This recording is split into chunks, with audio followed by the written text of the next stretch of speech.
Here's something that nobody warns you about when you're climbing the income ladder. You spend years working toward that magical six-figure salary, thinking that once you get there, all your money problems will disappear. You imagine how good it'll feel to finally have breathing room, to not stress about bills, to actually save real money every month. Then you get there. You land that job making $120,000 or $150,000 or even $200,000 a year. And you know what happens? You feel basically the same financial pressure you felt when you were making $60,000. Maybe even more pressure. And you can't figure out why, because the math doesn't make sense. You're making 2 or 3 times more money, so you should feel 2 or 3 times more comfortable financially, right? Except you don't. You're still living paycheck to paycheck, just at a higher income level. You're still stressed about unexpected expenses. You're still wondering where all the money went at the end of each month. It's like you got a massive raise, but your financial situation barely changed. My name is Drew, and I've talked to enough high earners who are secretly broke to know that income and wealth are 2 completely different things, and most people don't figure that out until they've wasted years of high income on absolutely nothing. If you're making good money but somehow don't feel rich, or you're wondering why your 6-figure salary doesn't seem to go as far as you thought it would, make sure to subscribe and hit that like button. Because what I'm about to explain will probably make you uncomfortable, but it might also save you from wasting the best earning years of your life. Let's start with the obvious thing that nobody talks about when they fantasize about making more money. Taxes. When you're making $60,000 a year, your effective federal tax rate is probably around 12% to 15%, depending on your situation. You're taking home roughly $48,000 to $50,000 after federal taxes, not counting state taxes, Social Security, Medicare, all that other stuff. So your actual take home is more like $45,000 to $47,000, or about $3,750 to $3,900 a month. That's what you're actually working with. Now let's say you get that dream job making $150,000. That's 2.5 times your old salary, so you should be taking home 2.5 times as much money, right? Wrong. Your effective federal tax rate at $150,000 is more like 20% to 22%, and a big chunk of that income is getting taxed at the 24% marginal rate. After federal taxes, you're taking home roughly $115,000 to $118,000. Add in state taxes, Social Security, Medicare, and you're probably looking at about $100,000 to $105,000 in actual take-home pay, or roughly $8,500 to $8,700 a month. So you went from making $60,000 to $150,000, which feels like you should have 2.5 times more money. But in reality, you went from taking home about $3,800 a month to taking home about $8,500 a month. That's only about 2.2 times more actual money in your pocket, and it's going to feel like even less than that because of what happens next. Because here's where the real problem starts. When you're making $60,000, you live a certain lifestyle. You rent an apartment for maybe $200 or $1,500 a month in a decent neighborhood. You drive a car that's a few years old, probably paid off, or with a small payment. You eat out occasionally, but mostly cook at home. You take one modest vacation a year. You buy clothes from normal stores. Your social circle consists of other people making similar money, so nobody's doing anything extravagant that makes you feel like you're missing out. Your lifestyle costs are designed, whether intentionally or not, to fit within a $60,000 income. But then you start making $150,000 and everything changes. Not because it has to, but because it feels like it should. You're making way more money now, so it feels weird to keep living like you did before.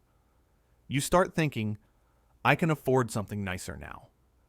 And you can, technically. The problem is that something nicer at your new income level costs proportionally more.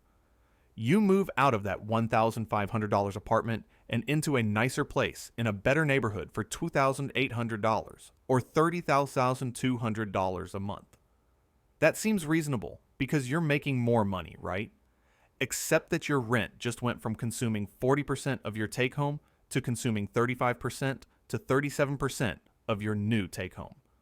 You're spending more in absolute dollars, but roughly the same percentage of your income.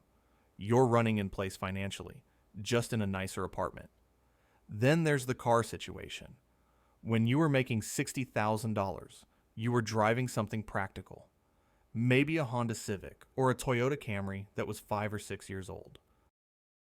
But now you're making $150,000, and that car feels kind of embarrassing.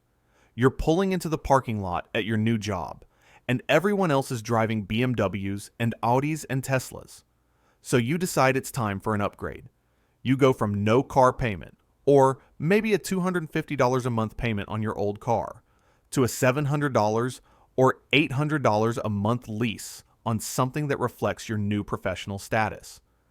You justify it by telling yourself you've earned it, and you have. But what you've actually done is lock yourself into another fixed expense that's going to cost you $9,000 to $10,000 a year. That's $10,000 that's not being invested, not building wealth, just evaporating into the depreciation of a nicer car.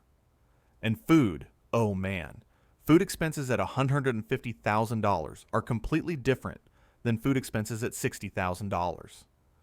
When you were making less, you were packing lunches, cooking dinner most nights, maybe going out to eat once or twice a week at casual places. Your monthly food budget was probably $600 to $800, including groceries and the occasional restaurant meal. But now you're making six figures, and something shifts psychologically. Packing lunch feels beneath you somehow. You're too busy, too important, too successful to be eating leftovers at your desk. So you start going out for lunch every day. That's $15 to $20 a day, 5 days a week. That's $300 to $400 a month just on weekday lunches. And dinner? You're exhausted from work. You can afford it. So why not go out or order in? 3 or 4 times a week, maybe $50 to $80 per meal. Suddenly your food expenses are $1,500 to $2,000 a month, and it happened so gradually you barely noticed. You just know that somehow you're spending more on food than you used to spend on rent. Then there's the social circle problem. And this one is sneaky because it doesn't feel like a financial issue. It feels like a social issue. When you're making $60,000, your friends are making similar money. You go to happy hours at cheap bars. You have game nights at someone's apartment. You take weekend trips to nearby cities and split an Airbnb. Everything is relatively affordable because everyone's on a similar budget. But when you start making $150,000, especially if you switch jobs or industries, your social circle starts to change. You're working with people who make what you make or more, and those people have different expectations for what constitutes a normal night out, or a normal vacation, or a normal wedding gift. Suddenly, you're not going to happy hour at the dive bar. You're going to that new craft cocktail place where drinks are $18 each. You're not splitting an Airbnb for the weekend. You're being invited on a group trip to Mexico or Europe where your share is $2,000 or $3,000. You're not buying a $50 wedding gift. You're expected to give $200 or $300 because that's what everyone else at your income level does. And here's the insidious part. You feel pressure to keep up because you don't want to be the cheap one. You don't want to be the person who's always saying no to plans or suggesting cheaper alternatives. You're making 6 figures now. You should be able to afford these things, and technically you can. But what you don't realize is that these social expenses are consuming thousands of dollars a year that could be building wealth. When you were making $60,000, maybe you spent $200 or $300 a month on social activities and entertainment. Now, you're spending $800 or $1,000 a month because the baseline cost of participating in your new social circle is just higher. You went from spending 7% of your take home on social life to spending 10% or 11%, and again, you're running in place financially, just at a higher altitude. Let's talk about vacations, because this is where the income illusion really becomes obvious. When you're making $60,000, a vacation means driving somewhere within a few hundred miles, staying at a mid-range hotel or Airbnb, eating at inexpensive restaurants, and doing free or cheap activities. Maybe you spend $1,500 total on a week-long trip, and you take one of these per year. That's completely reasonable given your income. But when you're making $150,000, that same approach to vacations starts to feel inadequate. You've worked hard, you deserve something nice, and all your coworkers are going to Napa or Hawaii or Europe. So you start taking nicer vacations. You're flying instead of driving. You're staying at nicer hotels. You're eating at better restaurants. You're doing paid activities and experiences instead of just sightseeing. Suddenly that vacation costs $4,000 or $5,000 instead of $1,500. And maybe you're taking 2 of these per year now because you can afford it. You just went from spending $1,500 a year on vacations to spending $8,000 or $10,000, and it feels justified because you're making more money. But proportionally, you went from spending about 3% of your take-home on vacations to spending about 10%. Again, you're not getting ahead, you're just spending more. Here's what really drives me crazy about all of this. When you're making $60,000, let's say you're managing to save or invest maybe 10% of your take-home. That's about $380 a month, or roughly $4,500 a year. It's not a lot, but it's something. And over time, with compound interest, it adds up. When you jump to making $150,000, you should theoretically be able to save way more, right? Your expenses shouldn't have doubled just because your income did. But what actually happens is that your expenses increase to match your new income level, and suddenly you're still only saving 10% of your take-home, which is now about $850 a month, or roughly $10,000 a year. Yes, that's more than you were saving before in absolute dollars, but it's the same percentage. And here's the kicker. Given how much more money you're making, you should be saving way more than that. If you had kept your $60,000 lifestyle and just maintained those same expense levels, you could be saving $4,700 a month instead of $850. That's $56,000 a year going toward investments and wealth building. Over 20 years at 7% returns, that's $2.5 million. $2.5 million that you're not building because you upgraded your lifestyle to match your income. Let me show you the actual numbers, because I think seeing it laid out makes the insanity more obvious. At $60,000 gross, you take home about $45,000. Your expenses might look something like this: $1,500 for rent, $400 for groceries and food, $150 for utilities, $100 for internet and phone, $200 for car expenses, $300 for miscellaneous spending, $200 for entertainment and social. That's about $2,150 a month, or $34,200 a year, leaving you about $10,800 for savings, taxes I haven't accounted for, debt payments, whatever. Now at $150,000 gross, you take home about $105,000. Your expenses now look like this: $3,000 for rent or mortgage, $1,500 for groceries and dining out, $200 for utilities, $150 for internet and phone, $800 for car payment and expenses, $500 for miscellaneous spending, $800 for entertainment and social activities, $500 for that nicer gym membership and other subscriptions. That's a $7,450 a month, or $89,400 a year, leaving you about $15,600 for savings. Look at those numbers. You went from making $60,000 to making $150,000. Your gross income increased by $90,000, but your savings only increased by about $4,800 a year. Where did the other $85,000 go? It went to lifestyle inflation. It went to a nicer apartment, a nicer car, nicer food, nicer everything. And none of it made you significantly happier or more financially secure. You just have nicer stuff while remaining basically the same amount broke as you were before. This is the income illusion. You think making more money will make you feel rich, but it doesn't, because you immediately spend that extra money on an upgraded lifestyle. And the wild part is that this upgraded lifestyle doesn't actually feel that much better than your old one. You adapted to the nicer apartment in about 2 weeks. The new car smell wore off in a month. The fancy restaurants became normal. The nice vacations became expected. You're on this hedonic treadmill where you keep needing more and better things just to maintain the same level of satisfaction, and it's costing you any chance at building real wealth. There's also the trap of what I call professional expectations. When you're making $150,000, there are certain things that feel like they're not optional anymore, even though they absolutely are. You feel like you need to dress a certain way for work, so you're buying more expensive clothes. You feel like you need to live in a certain neighborhood, because that's where professionals at your level live.